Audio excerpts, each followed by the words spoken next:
We will always follow the most confident person over the most competent. If you dropped me in the middle of the forest with a previous ranger and they were like, gosh, I don't know where we are. I don't know how to get out of here. And I had my best friend who is directionally challenged, and she said, I know exactly where we are and exactly where to go to get out of here. I'm going to follow the person who trusts themselves the most. Confidence levels and confidence varies whether you're a man or a woman. Men tend to overestimate their capabilities, while women tend to underestimate their capabilities. And this is problematic when it comes to applying for jobs or negotiating higher salaries and all those things. Women over-rotate towards competence and men over-rotate towards confidence. And the available opportunity, the best opportunity for all of us, is to choose confidence while we develop competence. And so what happens is when women enter the workforce, a lot of times they're spending so much energy trying to become competent. And once they feel they've done that, then they'll take the risks.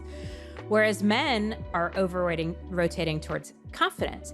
They trust themselves. They'll apply or go for that promotion or change jobs, even if they only meet 40 to 60% of the qualifications. Sometimes as men over-rotate on confidence, they undervalue competence. And I think the opportunities for both of us to learn from each other.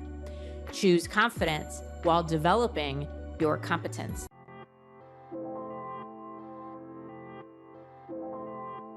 Hey, Nicole, welcome to Young and Profiting Podcast. Hala, thank you so much for having me. It is an absolute privilege to be here. I'm very excited for this conversation. You're one of my clients and my team absolutely loves you. So I can't wait to get into this conversation. To introduce you to my Yap fam, Nicole Kalil is a speaker, leadership strategist, respected coach, and the host of This Is Women's Work podcast. You're also known as the Leadership and Confidence Sherpa. Nicole is also the author of the new book, Validation is for Parking. It's out now, and she shares actionable steps to build and sustain the confidence required to accomplish your dreams. So before we dive deep into the theme of today's episode, that's leadership and confidence, I wanted to spend some time on your story and where it all started. So, Nicole, you say that coaching's in your blood. I learned that your father was a soccer coach. So talk to us about the experiences you had growing up as a child and a young adult that then influenced your career as a coach today. Yeah, so I can remember first memories being on soccer fields and watching my dad coach, young men, young women. And this is just the environment I grew up in.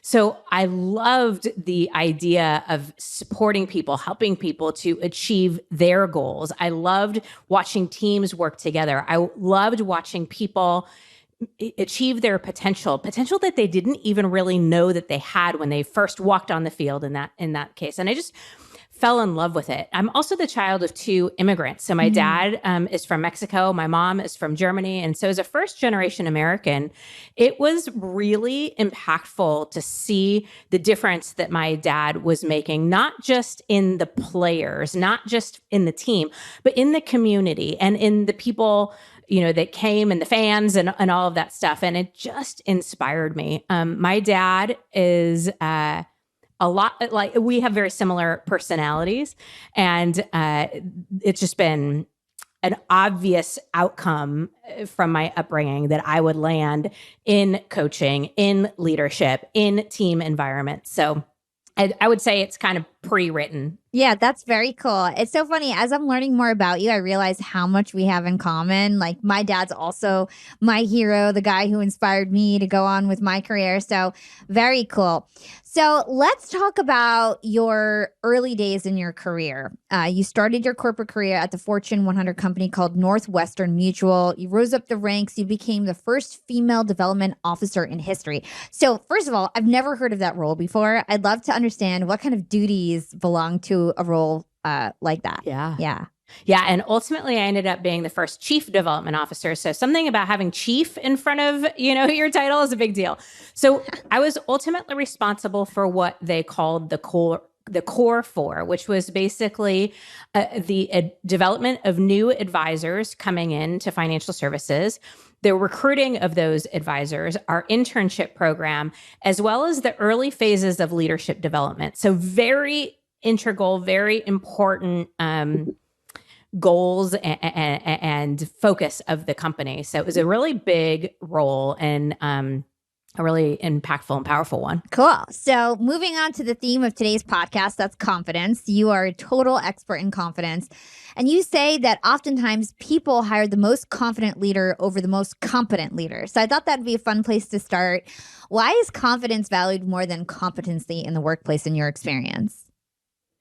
Yeah, I mean, simply what it comes down to is it's about trust. Confidence is when you trust yourself firmly and boldly. And so if you think about listening to somebody or following somebody or being mentored by somebody, you're always going to choose to follow the person who trusts themselves over everything, right? So I equate it to like if you dropped me in the middle of the forest and I was, with a previous ranger who, knew all the compass and the way to, and they were like, gosh, I don't know where we are. I don't know how to get out of here. And I had my best friend who is directionally challenged. And she said, I know exactly where we are and exactly where to go to get out of here.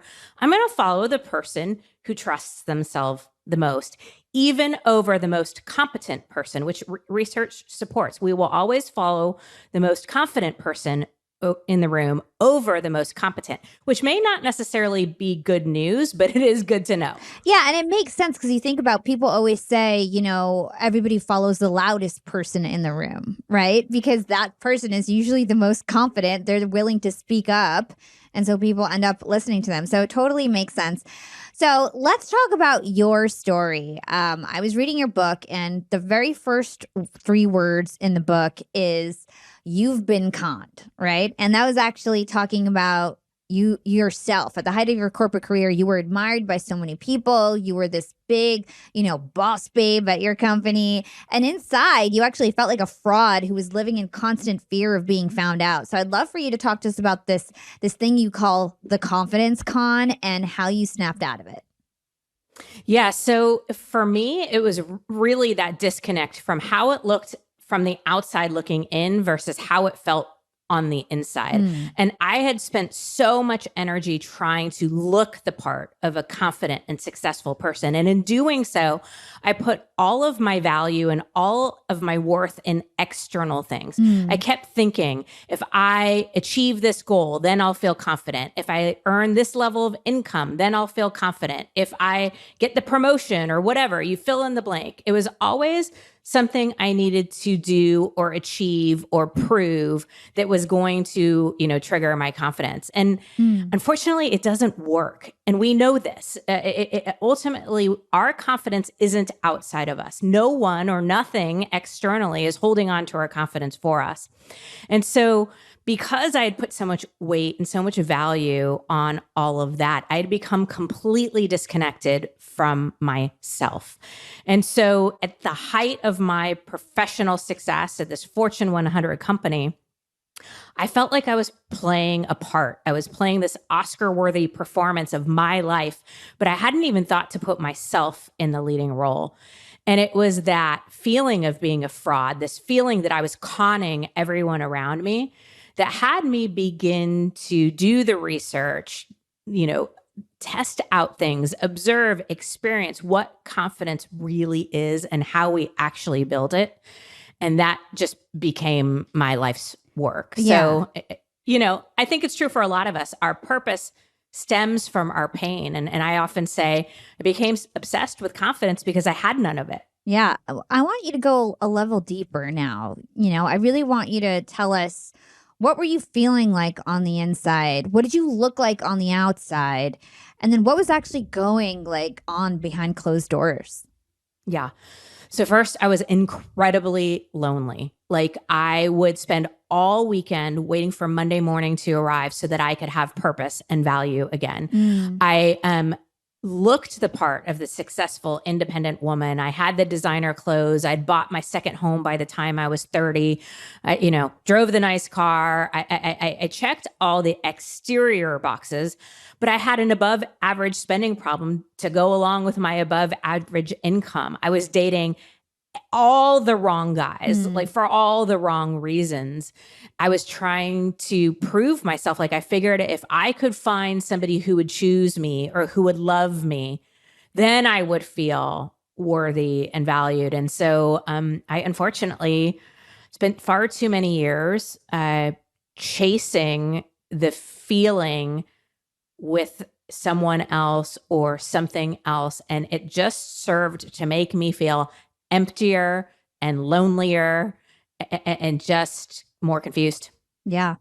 I think that this really goes hand in hand with a concept that you called validation addiction, right? So I'd love for you to define validation addiction and how it relates to this confidence concept. Yeah.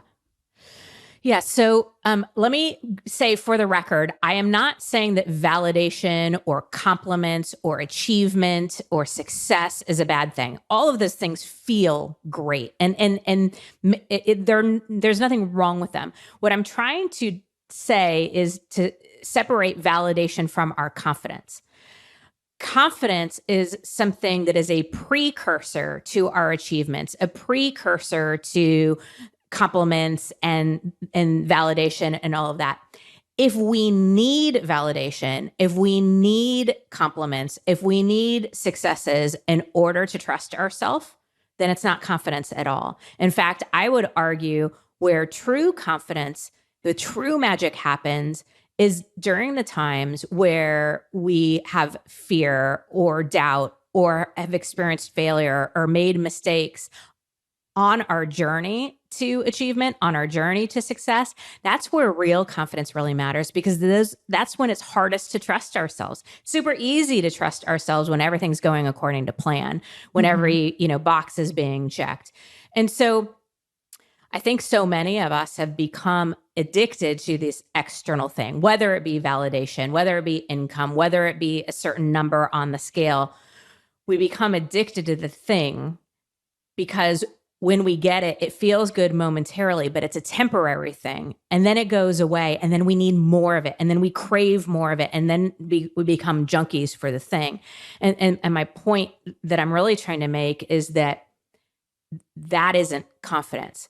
Confidence is trusting yourself firmly and boldly. And it's much easier to trust ourselves when things are going according to plan, but it's really magical and deep and true when we choose to trust ourselves during those harder parts, during the periods of time in our life where we're not getting the validation, where we're not getting the achievement, where we're not getting the result that we might be looking for. Yeah. Let's talk about what confidence is versus what confidence is not, right? So in your book, you say that the word confidence evolved from the Latin noun confidentia, which means full trust. So I thought that was really interesting. We're talking a lot about trust right now. So what is your definition of confidence, and what would you say confidence is versus what it's not?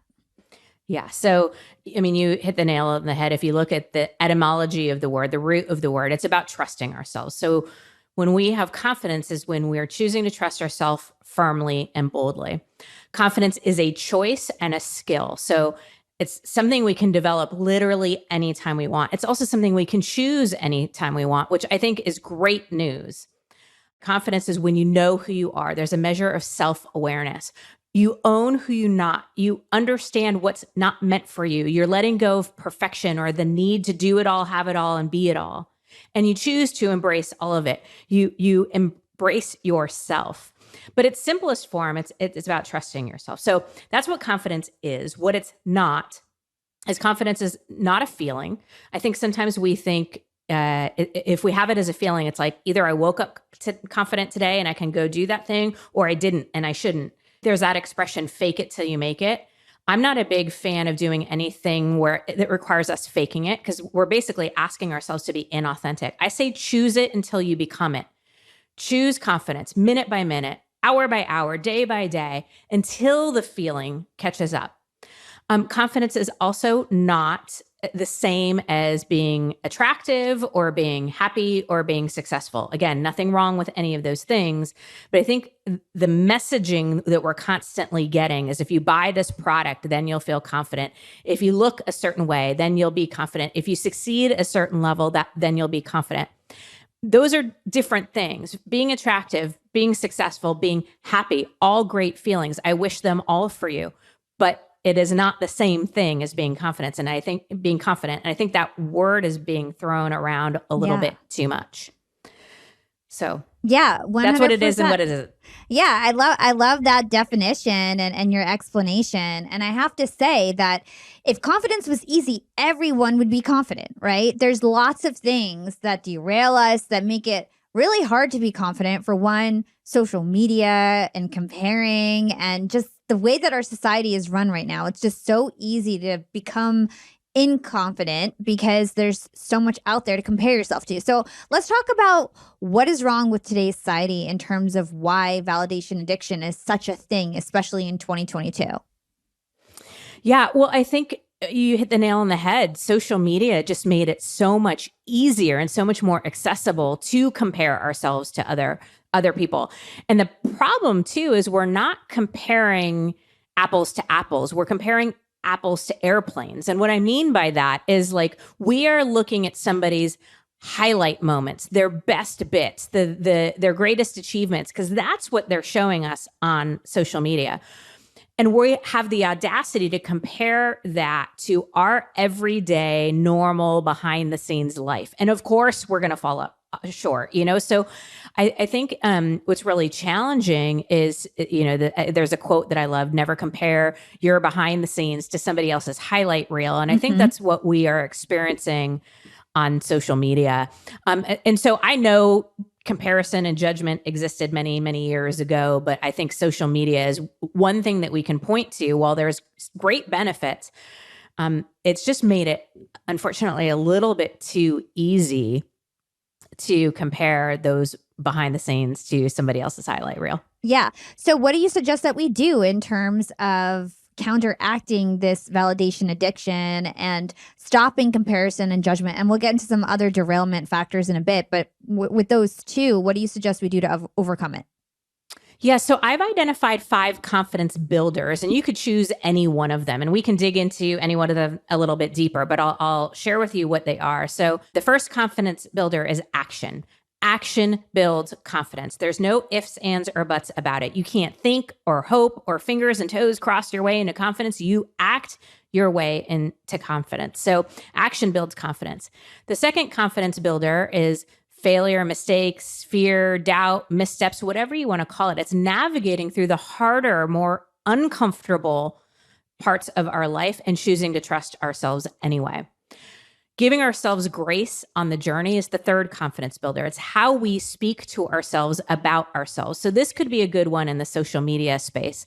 If your brain starts saying, what is wrong with me? Why am I not where this person is? Why is this person achieving what I want to achieve? And then we go into beat up mode. That's a really good time to just be like gentle, like to ourselves, or replace that thought with a more productive, more empowered thought that serves us better, because we're making it all up anyway. So we might as well make up something that supports us. Like, I'm not there yet, but that's motivation to me. If that person can do it, I know I can do it too. Yeah. The fourth confidence builder we've talked about a little bit is choosing confidence. Again, so when you're on social media and the comparison and judgment game starts going on in your brain, stop it. Choose confidence. Choose to trust yourself. Choose it over and over and over until the feeling catches up. And then finally, there's so much that we can be doing to build our internal trust in ourselves.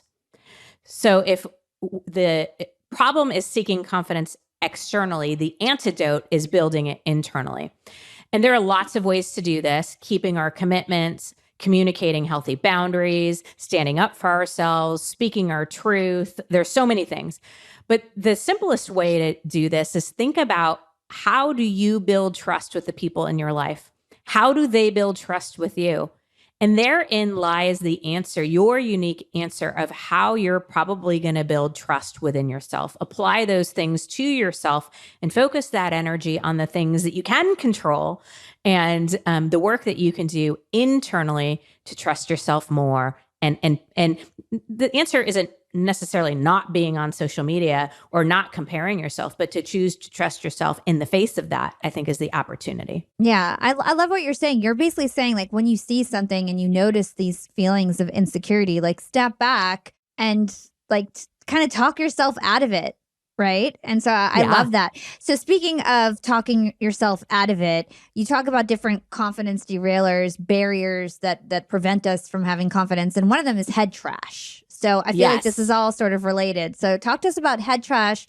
The other ones are perfectionism, and then we went over the other ones, judgment, comparison, and overthinking is one we didn't talk about either. Yeah. Yeah. So overthinking is a big one. And I'll just touch on this quickly. Overthinking is problematic to our confidence because overthinking leads to inaction, and inaction leads to regrets. So talk to any successful person, any confident person, anybody at the later stages of their life and ask them about their biggest regrets. They're almost always going to tell you about the things they didn't do, not Mm-hmm. the things they did. So overthinking is problematic because it prevents us from being in action, and action builds confidence.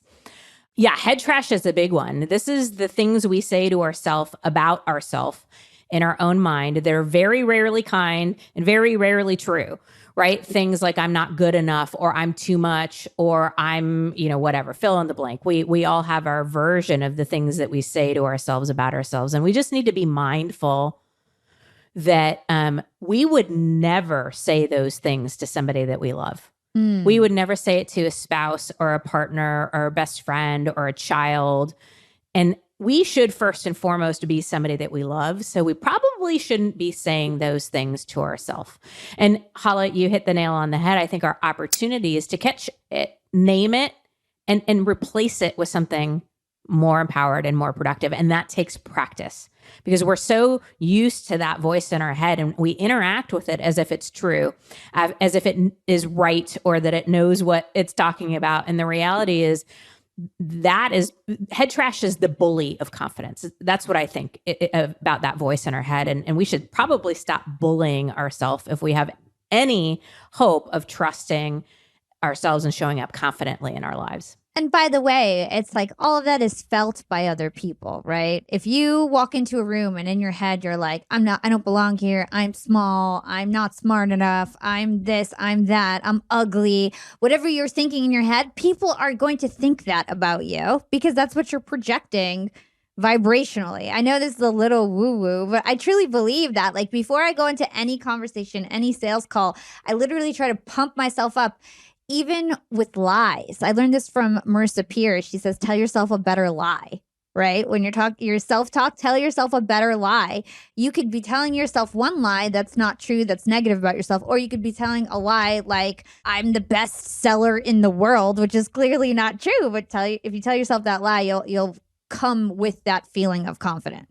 100%. Our brain believes the stories we tell it, right? And so I think the version of it that I say is make up a better story, right? So you're making up a story anyway. Might as well make up a better one that serves you, one that supports you, one that's more productive and empowered and helps you get into the direction of what really matters. Yeah. Let's talk about people pleasing. This is something else that you talked about in your book that I thought was super interesting. So many of us get in the habit of working to please everyone but ourselves. We think that making other people happy is going to make us feel good, is going to benefit us. People will start doing favors for us. We'd rather be likable than rock the boat or cause commotion, especially women, I have to say. And Yes, so yeah. I want to understand why you think we have to choose ourselves over people pleasing in order to become confident. Yes. So there is a little bit of a gender component of this. We do see women falling into the people pleasing trap a little bit more than their male counterparts. I'm not saying that men don't do this or won't do this, but there is usually that kind of difference. I want to be upfront, helping people, making the people you love feel good and happy. There's nothing wrong with that. It's when you say yes, when you actually mean no, that is problematic. Because again, if confidence is about trusting yourself and you say a yes when you mean a no, you are not honoring yourself. You are breaking trust with yourself. And that is the problem. So I kind of been joking around with myself this year that if it's not a hell yes, it's a no. And really trying to pay attention to what am I excited about? What lights me up? Where are my unique abilities and purposes going to be supported and achieved?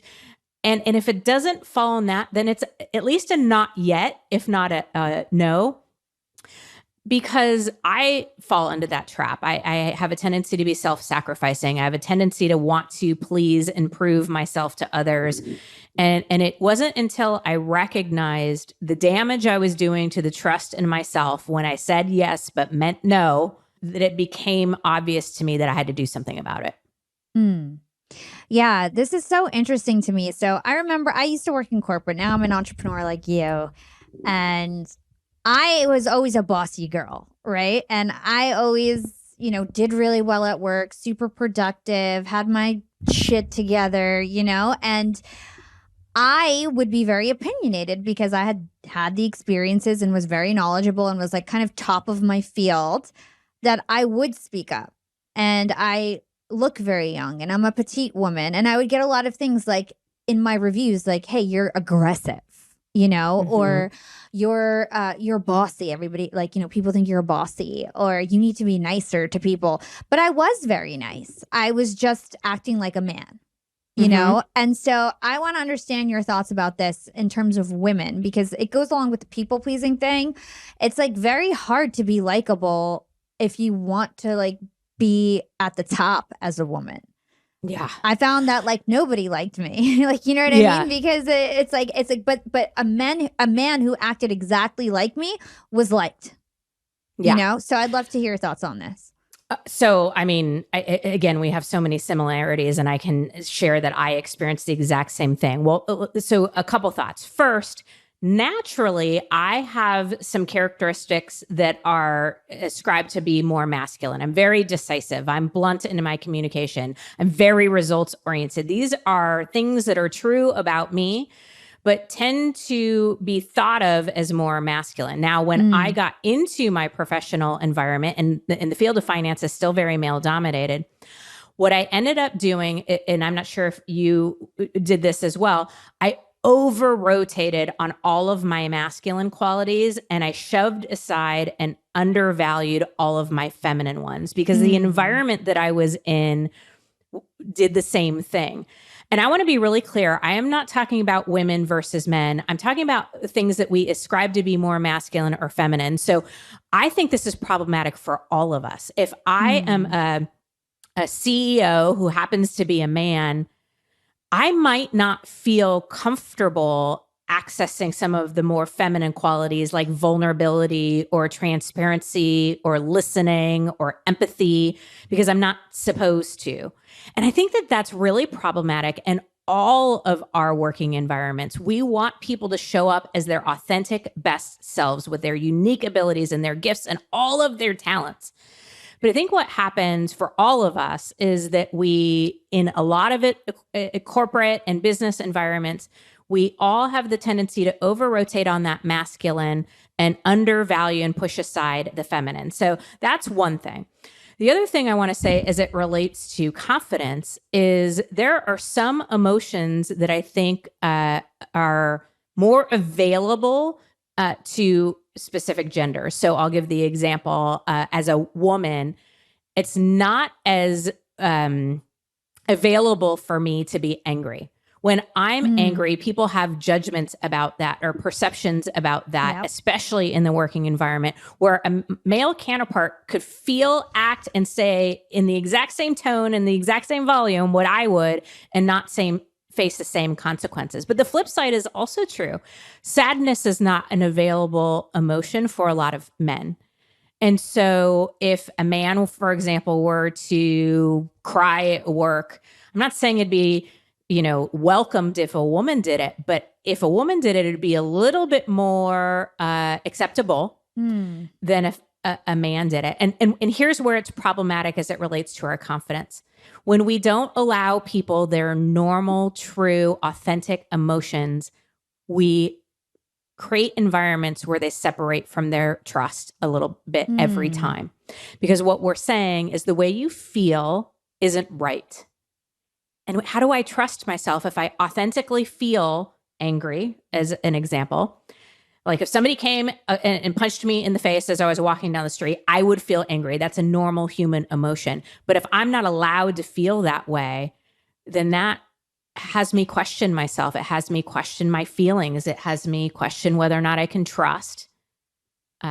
what's coming up for me. And I think that's problematic for all of us. Yeah, 100%. I find this stuff so interesting. I have a lot more questions about this, but before we get into that, I want to talk about the business decision of you becoming an entrepreneur, right? So Mhm. you eventually stepped down from your cushy position to focus on what you were truly passionate about. You started this company called Women's Work. And so what I want to understand is what gave you that push to start your company? And I didn't find it in my research. I wanted to understand, did you start it as a side hustle or did you just like jump into entrepreneurship? Great question. A little bit of both. I did not start it as Okay. a side hustle. I knew it was going to be my business and my 100%, at all the goals. And I wanted Mm-hmm. to replace the income I left, which was pretty substantial within 2 years and all the stuff. Right. Having said that, I did create a transition plan. For 6 months, I started working less at Northwestern Mutual and more in my business. So it was like 4 days a week at NM and 1 day a week on my business. And then Mm. over time, it ended up being 1 day a week at NM and 4 days a week in my business. And after 6 months, I was full fledged in. And I'm really grateful that I was able to create that transition plan and had the support of the people. And it was a win-win. They weren't ready to Oh, lose me wow. fully. Um, What a so unique yeah, way to start a business. I've never really right? heard of that where like you work together with your employer to transition off and become an entrepreneur. That's great. I love that you did it in such a smart way. Cuz too many people believe this lie that like, just like overnight you could become an entrepreneur and become rich and they're quitting their jobs without thinking about it. So I love that you took it slow like that. What was the trigger that got you to kind of decide that you were going to start this company? Yeah, so I would say there were two big things. Number one, I became much more passionate about working with the women in my company. And the work that I did, was so big and so there's so much to do that it didn't allow for me to do that passion work as much as I would have liked. And there was a need for it across the finance industry, not just within my company. There's such an opportunity for women to choose to be in finance, to succeed in that industry, to get into leadership. And so it became about a bigger mission. And so that was a big reason why I left my role to start my business. The other thing is, in full transparency, it became obvious to me that I wasn't going to get the role, income, and opportunity that I wanted as quickly as I wanted if I stayed. And Mm. I'd been doing a lot of work on my own confidence and learning about confidence. And it just became obvious to me that I needed to trust myself and go make it happen for me. I wanted to put the decision making, the risk, and all of the action in my own hands and not run the risk of somebody else deciding for me. A lot of times people think about a position where you have a salary or whatever is not very risky. To me, that's very risky. Somebody else is deciding the trajectory of my career, the income that I make, and the opportunities that are available to me. I didn't want that. I wanted to decide those things. Yeah, I'm like vigorously nodding my head because those are like some of the exact same reasons why I left Disney. I remember just thinking, well, I could stay here and definitely become very, very successful, but it's going to take 20 years. Yeah. I feel like the amount of success that I had the last 2 years would have taken 20 years to achieve in corporate as a woman my size and who looks like me and is a minority and all those things. Mhm. So I totally agree there. So let's talk about what you do at Women's Work that also Mhm. is related to men. We were just talking about men sort of loosely. And so, from my understanding, Women's Work advocates for women, but not at the expense of men. So, I'd love to understand more about that. That's exactly right. And that's exactly what I say. And it's important for me. I don't hate men. I don't blame men. I don't shame men. It ultimately came down to, strategy and a business owner to a certain extent, of course, passion and all of that. So I have a daughter. So advocating for women became more important once I had her. But on top of that, the available resources for professional women are so limited compared to the available resources for professional men. I don't know if the stat holds true today, but as of a year ago, 92% of all business books were written by men. And so I also experienced that most of the mentors, most of the managers, most of the people in leadership roles are also men. And so we are learning a lot about what it is to be professional, what it is to be professionally successful from men. And I'm not saying that's a problem, but as a woman moving through a corporate environment, a professional environment, entrepreneurship, running a successful business, there are nuances and there are differences that nobody was teaching me and that I couldn't figure out other than the hard way. And so I really wanted to be that resource. I wanted to provide that information. I wanted to celebrate the differences, the nuances, and I wanted to, for all of us, to have the opportunity to leverage the power of the feminine in addition to the power of the masculine in all aspects of our life. I didn't want men to feel like they couldn't be sad or vulnerable anymore. And I didn't want women to think that the only way they could be successful was to put on the masculine shield and try to act like one of the guys. Yeah, 100%. And from my understanding, confidence levels and confidence varies whether you're a man or a woman. So Yes. men tend to overestimate their capabilities while women tend to underestimate their capabilities. And this is problematic when it comes to like applying for jobs or negotiating higher salaries and all those things. So I'd love to understand what we need to know, both from the employee side and the employer side, in terms of how women and men kind of over and undercompensate. Yeah. So, again, great question. I think women over rotate towards competence and men over rotate towards confidence. And the available opportunity, the best opportunity for all of us is to choose confidence while we develop competence. And so what happens is when women enter the workforce, a lot of times they're spending so much energy trying to become competent. They're getting all the designations, they're doing all the trainings, they're doing all the research, and they show up less confident, and they will apply for less or raise their hands for less or take on less risks because they're waiting to feel ready. Right? They're focused on building the competencies, and once they feel they've done that, then they'll take the risks. Whereas men are rotating towards confidence. They trust themselves. They'll apply or go for something or go for that promotion or change jobs. Even if they only meet 40 to 60% of the qualifications, they have more of the I'll figure it out as I go. Now, what we do notice is sometimes as men over rotate on confidence, they undervalue competence. So they may not show up to the trainings or get the designations or focus on education at the same level as their female counterparts. And I think the opportunities for both of us to learn from each other.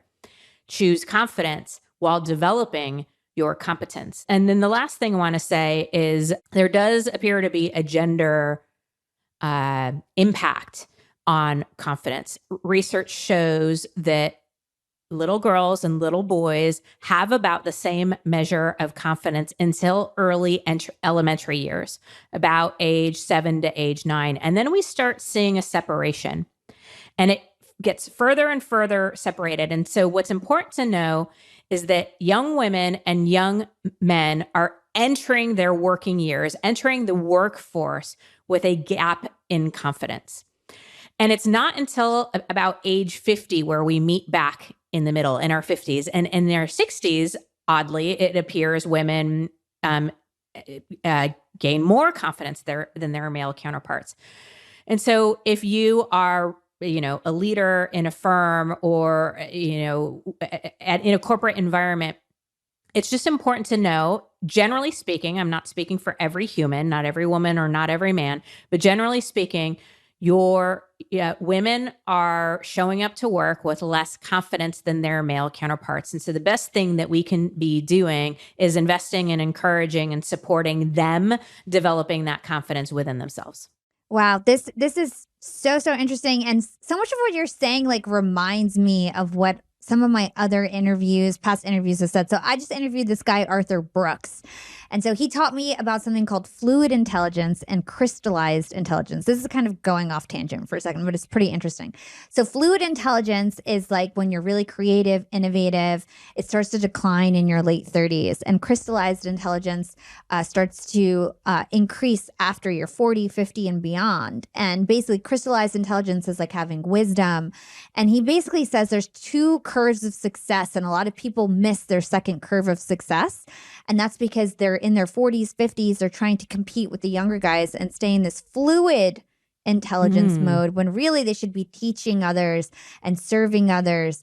And I feel like women naturally do that. And that's probably why women in their 60s and beyond are more confident, is because they've been on that wave of trying to give back, serving others. And maybe that kind of plays into their natural abilities more.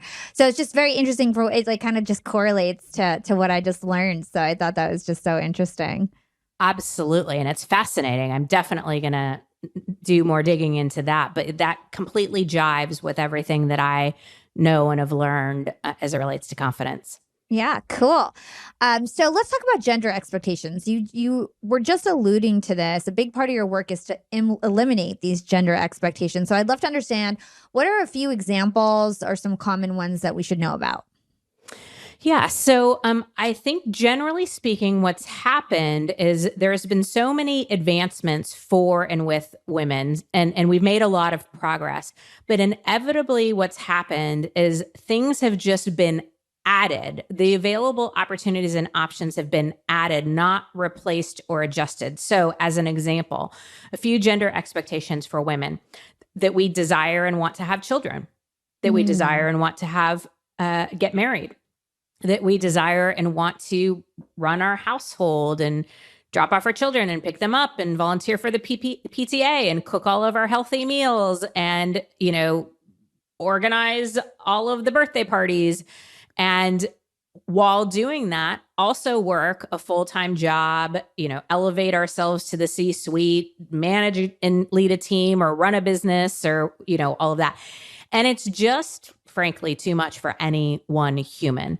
And so there are also gender expectations for men and for all the other genders. But let's say for men, as an example, there's the gender expectation that you'll provide, that you will be physically strong, that you will be stoic in the face of pain or adversity, that you will achieve professional success, that you will work really, really hard, grit, grind, and all that stuff. And so, again, I am not suggesting that any of those things are wrong. I'm just saying, if there is a man out there who's like, you know what, that doesn't speak to me. That's not the life I want. That's not what success looks like for me.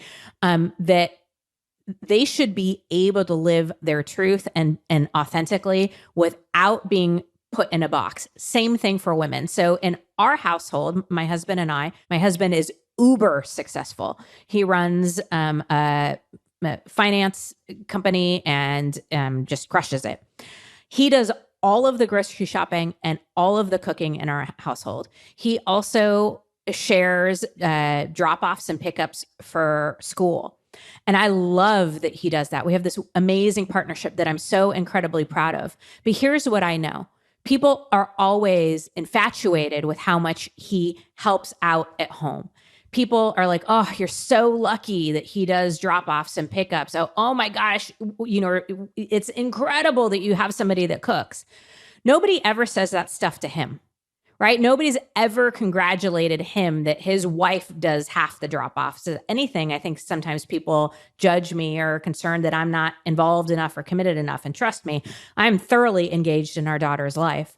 But this is just an example of gender expectations that I don't believe they're serving any of us.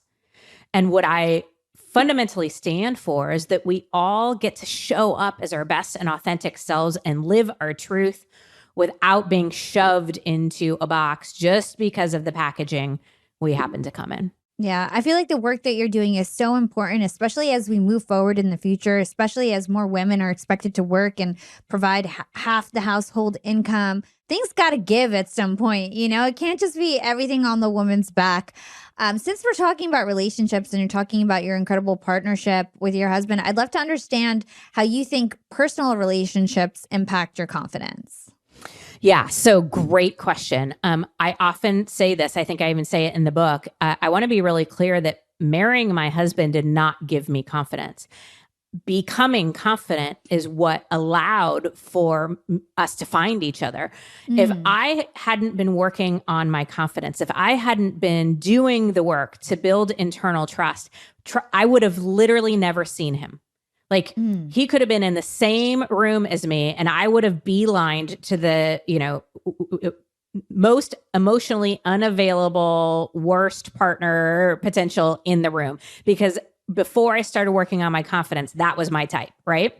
And mm. so because I worked on my confidence, I was able to see him. And because I'd worked on my confidence, he was attracted to me. I don't think he would have been that impressed with me if he would have met me a few years before.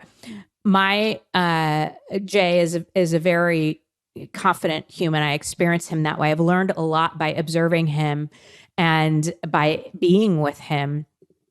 And it is and he encourages me to trust myself. He's an incredibly supportive partner, and I hope he feels I'm the same. I would answer the question: we support each other's confidence. Mm, We mhm. encourage each other's confidence. We value each other's confidence, but neither of us are giving it to each other. Yeah, I love that. And, I think about some bad relationships that I was in the past and the things that they would say to me and it's so hard to be your best version of yourself. I feel like moved past it and was doing amazing things even while that was going on because I believed in myself so much, to your point, right? That inner Mhm. trust of myself. Mine was so strong that even though I had somebody negative around me, it didn't impact me, but that's not the same for everyone, right? And so who you Right. surround yourself really matters. And you want to be, especially your life, like your partner, your romantic partner, the person you probably spend the most time with, you want somebody who's going to build you up, believe in you, want to support you, believes in equal gender roles and everything like that. Cause that was a big issue with me. I think Mhm. my man like my ex-boyfriend, he wanted me to be a housewife, but also contribute to half, but he didn't want to help with anything. And it's just a nightmare when Yeah. you're really trying to make it. Yeah, I had an ex tell me once that I would never find somebody who would love me the way I was because I was too career oriented and too ambitious. So while I I like you, any confidence I did have, I directed towards my professional life, and Hmm. so I looked the part of the successful woman in that professional environment where my insane lack of confidence played out the most obviously was in my dating relationships. Yeah.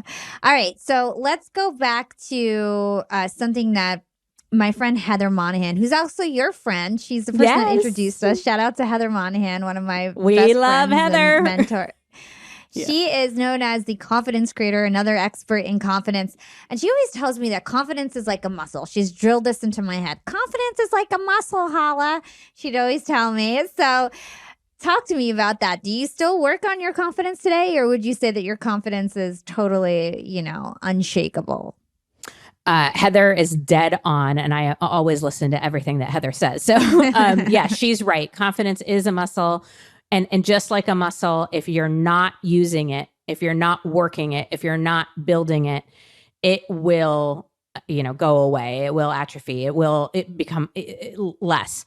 And so, to answer your question directly, I am always working on my confidence. I don't believe anybody arrives at confidence, plants a flag, and is like, "Whoo, I'm done."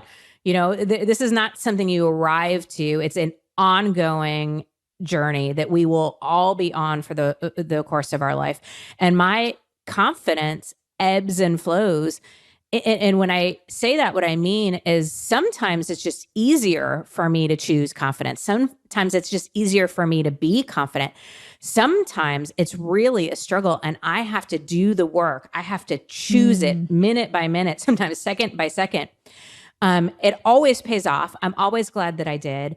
But yeah, I see it as a journey. I see it as a muscle. And I think anybody who says they're 100% confident 100% of the time is either a narcissist, I'm not trying to say that flippantly, like that's a real mental condition, or they lack extreme self-awareness, or they're telling you what they think you want to hear, because I don't think that that's a real thing. I don't think anybody is 100% confident 100% of the time, which means we all get to work on it.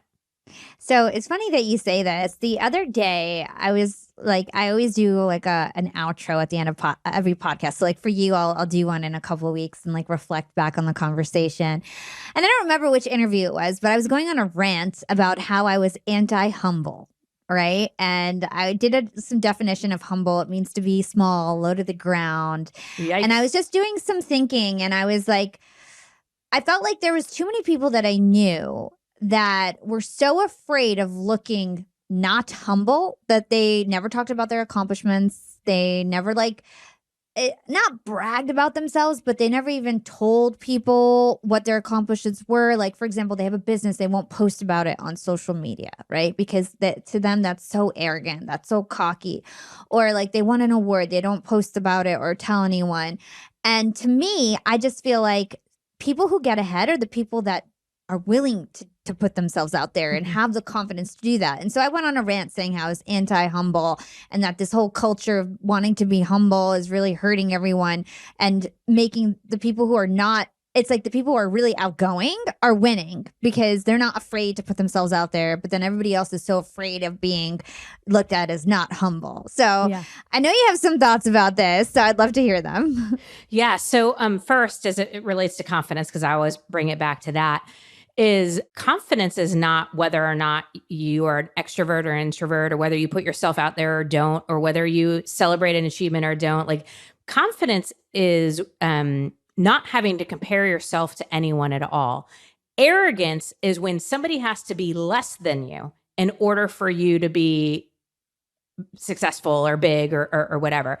So if you and in my book, I say this, one of the ways I believe that we build trust within ourselves is to be our own hype person. We need to celebrate our successes. We need to acknowledge them in order to build trust. We should be able to put it out there. I think where we need to be careful is if all we care about when we put something out there is what somebody else's response is going to be, then we're probably not coming from arrogance or from confidence or from being humble. We're coming from wanting to prove ourselves or what everybody else thinks, external validation and all of that. Validation addiction again. Yeah. Yeah, exactly. So, this is taking me a while, putting myself out there in that way, speaking about my successes, being my own hype person, promoting myself. I had to unwrap and unravel a lot of old beliefs that really just, frankly, didn't work for me anymore, and recognize that my opportunities to choose confidence. I'm putting myself out there so that the right people, my people, can find me. It's the only way they're going to find me. I got to put myself out there. I got to put the real me out there. Some people aren't going to like it. Some people aren't going to choose it. That's okay. If I'm not putting myself out there, then I am like, how can I find my people? How are they going to find me? Exactly. How are you going to teach others? So this is what I was saying in my little rant. I was saying, if you put yourself out there in a way that teaches other people and inspires other people and motivates other people, you are doing a service to the world. And people will, I know that even on my profile, some people will be like, you're always bragging. And I'm like, I'm not bragging. I'm a minority woman entrepreneur. There's very little of us. And I'm not afraid to tell you about my accomplishments. I'm sorry you can't handle it. Yeah. Like, you know what I mean? And there's just one out of thousands of people, and you got to ignore those haters, right? Overcome those villains and just keep it pushing, because it's not your problem that they can't handle your confidence. So it's very interesting stuff. I have a You were going to quote say, real yeah, quick. go ahead. Yeah, just behind me that I think will reinforce what you're saying. And I look at it every single day. It says, you will be too much for some people. Those aren't your people. And I think that's, just to remind you are not meant for everyone. And 99% of the population of the United States could think you're a complete hack, think you're ridiculous, not like anything you have to say, and you could still be a multi-billionaire.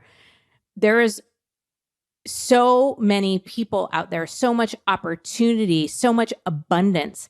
I think the best way any of us can achieve the level of success, the impact, the income, all of those things is by being authentic, by putting it out there, by saying who we are, and then letting the right people get attracted to it. And like you said, ignoring everybody else. Yeah. Could not agree more. All right. So some actionable advice as we close out this interview. I learned that you have something called a feel good folder that you use when confidence falters. I'd love to hear about that. Yeah. So my feel good folder is part of my recovery plan. A recovery plan is like a list of things that give you energy, remind you what's important, motivate you, because we all have crappy days. And when the shit hits the fan, none of us feel like doing anything productive or getting into action towards what matters. What I don't know about you, when I have a bad day, I feel like drinking a glass, and by glass, I mean bottle of wine. I don't feel like, going and working on what I need to be working on. And so this recovery plan reminds me what's important, motivates me, and helps get me back into action towards what matters faster than I would if left to my own devices. So this feel good folder is one of the items on my recovery plan. And what it is anytime somebody sends me a note or emails me or sends a message of the work that I did and how it impacted them or how it helped them or bettered them, I save it and I put it in my feel good folder. And so when I'm having one of those crappy days, I literally could pull it out right now. Yeah, go for it. These are the written ones, but I have a folder on my desktop anytime somebody email. So I have like a couple of these. But basically, when I don't feel like it anymore, all I have to do is open my feel good folder, read those notes, and it reminds me that I matter, that the work that I do matters, that it is necessary. And that motivates me, that excites me to get back into action when, again, if left to my own devices, I'd be curled up in the fetal position on the couch drinking wine. I love that. It's such a great thing to do. Every time somebody gives you a compliment, take a screenshot, drop it in a folder. It's so easy to do. And it's so easy to forget all the good things that people say about you. It's so easy to just be like, well, nobody ever, says nice things to me. But that's not true. As long as you, give good out to the world and have good intentions, I'm sure people are telling you nice things that you can keep in a folder. So that's great. Yeah. One more actionable piece of advice before we go, and I ask you our last two questions of today's interview. You have this little hack called the 3F word approach to success and achievement. Yeah. And F is spelled EFF. I love this. I think it's really memorable. I'd love to share it with my Yap fam. Yeah, absolutely. So, everybody loves a good F word. So if you say, F word, it gets people's attention, but it's like you said, EFF. So in my coaching work, I began to realize that, there are basically 3 of these EFF words that trigger results and achievement and success. One of the EFF words we all know, it's effort. It's hard work. It's the grit. It's the first in, last out. Just doing whatever it takes. And I am a huge fan of effort. It is one of those things that I have a tendency to over-rotate on. And I find in our cultures, there isn't a problem we don't try to solve by saying do more. So we all know the effort thing. But the other 2 are really impactful. The second EFF word is effectiveness. It's skill. It's how well you do what you do. It's the ratios, the results, the conversion rates, whatever you want to call it. It's the way that you can tell of what you're doing is effective. So I could, call 100 people and ask if they want to work with me. And, that's a lot of effort. And if 20% of them say yes, great. But if I can focus on effectiveness and get that percentage up to 30 or 40%, then I don't have to work any harder to get, almost double the results. And then that leads to the third EFF word, and that's efficiency. That's creating systems, processes, templates, delegation, doing more in less time, or, doing the same with better results. Whatever it is, I think if you combine those three EFF words, those three F words for success, you are unstoppable. Put in the effort, be effective, work on the skill, be great at what you do, and look for opportunities for efficiency. And to me, that's the magic bullet for success. I love that. The F words: effort, effectiveness, efficiency. So great, Nicole. That's such a great hack. All right. So we ask a couple questions at the end of every YAP interview. We do some fun things with them at the end of the year. So the first question is, what is one actionable thing that our young and profiters can do today to become more profiting tomorrow? Oh, gosh, that's a really good question. I would make sure you have a clear vision statement and then think about the action plans that it takes to get to that vision statement. I think far too often we have one or the other, but we're not marrying both. Like, we have the goals, we have the vision, or we know what we need to do today. But to the extent that you can connect the two and have it so clear in your mind how one is going to lead to the other, I think, that's the best recipe for success. 100%. Whenever I feel like my team is going in circles or nothing's getting done, I'm like, where's the plan, right? A goal without a plan is just a dream. Nothing ever happens. Even if you have good intentions, you need a plan. So I love that. What is your secret to profiting in life? To trust myself. Choose confidence over and over and over again, to keep trusting myself, to keep listening to that internal voice, that internal knowing, to keep honoring who I am and what I believe I'm meant to do while I'm here on this earth. I firmly believe we all have worth. We all have value. We all have purpose, and our opportunity. And that doesn't necessarily mean one purpose, but our opportunity is to trust in that. And so that's what I'm working on doing every single day. And I love how you've made a career out of your passion. It is truly inspiring. Nicole, you have a new book out. It's called Validation is Only for Parking. Where can everybody go find your book? Yeah. So NicoleKalil.com is the best place to find everything. And there's a book section. And of course, it's available on Amazon or Barnes & Noble or wherever you buy books. Amazing. And you have a podcast as well. What is that called again? It's called This Is Woman's Work. I will say 12% of my listeners are men, and I am forever grateful to the men who show up to listen to a podcast called This Is Woman's Work. But one of my favorite compliments is that the content is good for everybody. Same with me. Everyone's like, young and profiting. I'm not young. I'm like, it's for all ages. So don't worry about it. Awesome, Nicole. This is such a great conversation. Thank you so much for coming on Young and Profiting Podcast. Thank you so much, Hala. You are an A+ host. The research and the questions, and I just am such a big fan of you and appreciate so much the opportunity to get to work with you in this way. Can't wait to put this out. Thanks.